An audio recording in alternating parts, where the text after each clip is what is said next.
Salut les amis, j'espère que vous allez bien. Bienvenue sur la chaîne des recettes de Myriam. Aujourd'hui, je vous montre comment j'ai réalisé mon layer cake. Alors un layer cake tout aux amandes. J'ai fait une génoise aux amandes, une ganache au chocolat au lait monté et des éclats d'amandes grillés, le tout recouvert d'une ganache au chocolat au lait. Alors je vous invite à regarder les ingrédients et les étapes de la recette.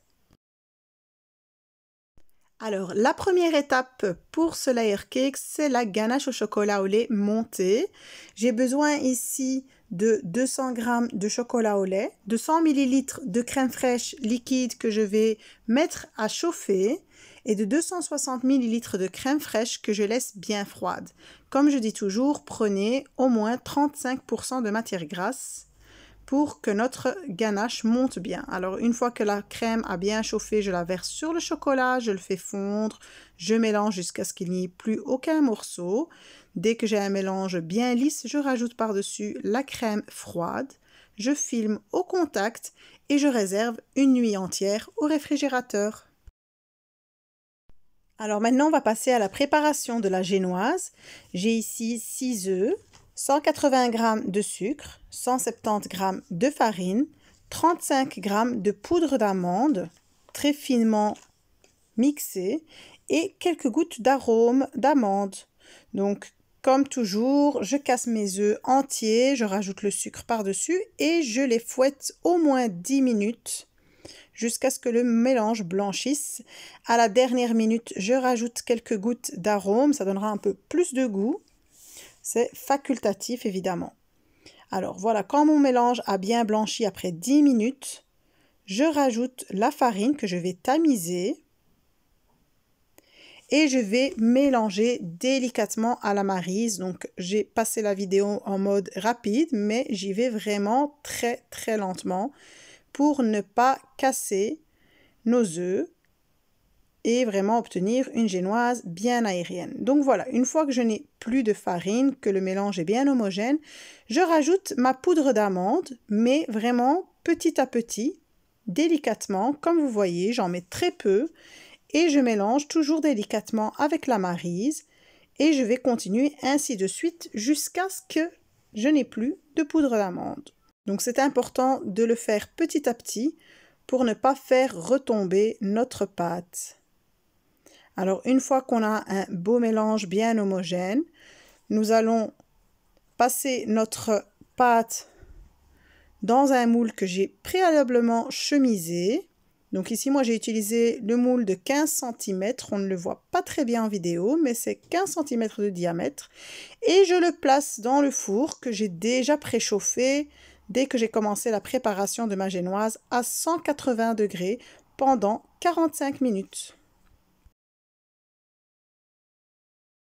Alors voilà, le lendemain matin, je peux enfin monter ma ganache au chocolat au lait. Vous voyez, elle a bien pris au réfrigérateur, elle est bien onctueuse. Donc je vais la battre, quelques secondes suffisent pour obtenir une belle ganache montée, bien crémeuse, bien mousseuse. Vous voyez, elle tient bien. Je vais pouvoir passer à la garniture de mon layer cake. Alors, dans cette vidéo, je ne vous montre pas comment j'ai préparé ma ganache au chocolat au lait pour couvrir mon gâteau. J'ai déjà fait une vidéo précédemment, donc je laisserai le lien en barre d'infos.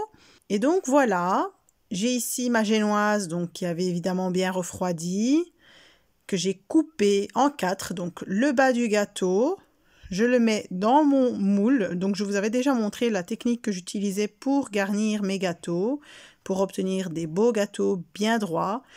Donc je mets du plastique cellophane dans le moule dans lequel j'ai cuit ma génoise et je commence à monter couche par couche en imbibant avec un sirop que j'ai préalablement préparé qui a bien refroidi. Je laisserai aussi le lien en description. Alors moi j'ai mis 2 boudins de ganache au chocolat au lait autour de ma génoise et au centre j'ai mis de la ganache au chocolat au lait monté. Je mets par-dessus des amandes que j'avais préalablement mondées, grillées et concassées. Je remets un peu de ganache au chocolat au lait monté par-dessus pour qu'il y ait évidemment une adhérence avec la génoise et je continue ainsi de suite jusqu'à ce que j'ai fini mes 4 couches de génoise. Alors, je vais refermer par-dessus avec le cellophane qui dépasse et je vais réserver au réfrigérateur plusieurs heures pour que la ganache puisse bien durcir et que j'ai vraiment des facilités à pouvoir lisser mon gâteau. Alors voilà, j'ai laissé mon gâteau vraiment bien prendre au frigo. Il est resté au moins 5 heures. Alors, j'ai besoin ici d'un carton qui fait le même diamètre que mon gâteau, 15 cm. J'ai une spatule, j'ai mon plateau tournant et ma ganache au chocolat au lait pour vraiment bien lisser mon gâteau. Alors, je commence par mettre un petit peu de ganache et y mettre par-dessus mon disque en carton. Et je vais ressortir mon gâteau du moule. Donc normalement, si vous l'avez laissé assez longtemps au frigo, il tient bien. Il ne risque pas de s'effondrer. J'enlève le cellophane et je retourne le gâteau. Je le dépose sur mon plateau. Donc vous voyez bien que le bas du gâteau se retrouve finalement être le haut du gâteau. Comme ça, on a des angles bien droits. Donc j'ai mis de la ganache tout autour du gâteau. Et je vais commencer à lisser, donc faire une bonne première couche. Et on n'hésite pas à bien lisser comme il faut, à prendre le temps de bien le faire. On lisse le haut également et je replace au frigo pour laisser durcir. Alors là, je l'ai sorti du frigo pour passer une deuxième couche pour combler juste les petits trous et je vérifie en mettant ma spatule pour voir si les angles sont bien droits, si les côtés sont tous bien droits et tous de la même taille. Je lisse encore un peu le haut, je reprends les mesures et je continue vraiment de tourner et de lisser. Je fais rentrer les coins du haut.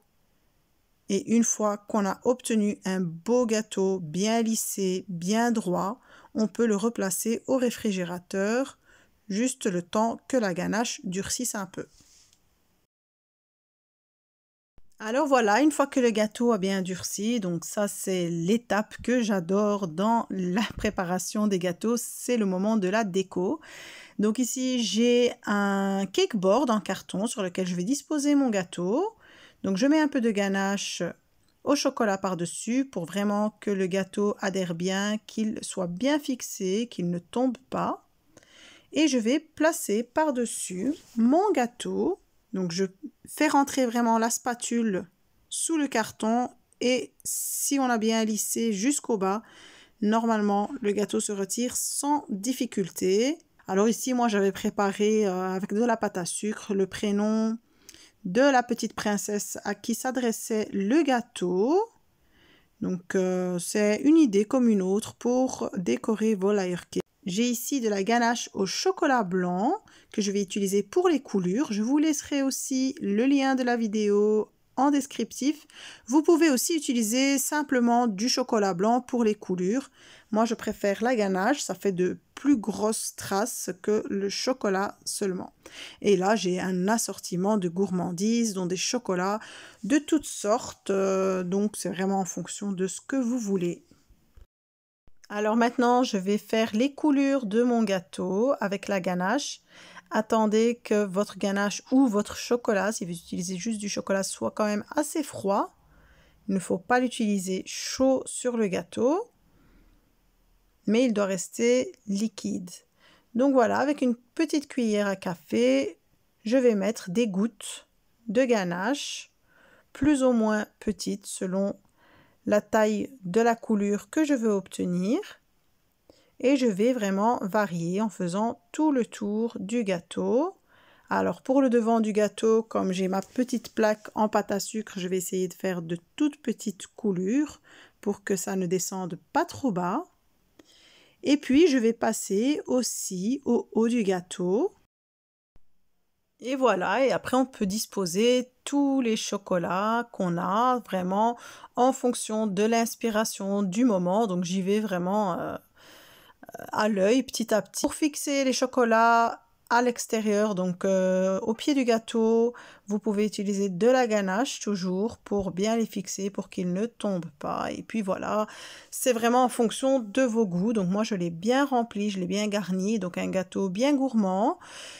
Donc voilà, je vous présente mon layer cake terminé et prêt à être dégusté. En tout cas, j'espère que ma vidéo vous aura plu. N'hésitez pas à liker, à partager avec vos amis, partager, partager, partager. En tout cas, je vous dis un grand merci pour toutes les personnes qui me suivent et qui m'envoient des messages, des commentaires. En tout cas, je vous en remercie et je vous dis à très très vite pour une nouvelle vidéo.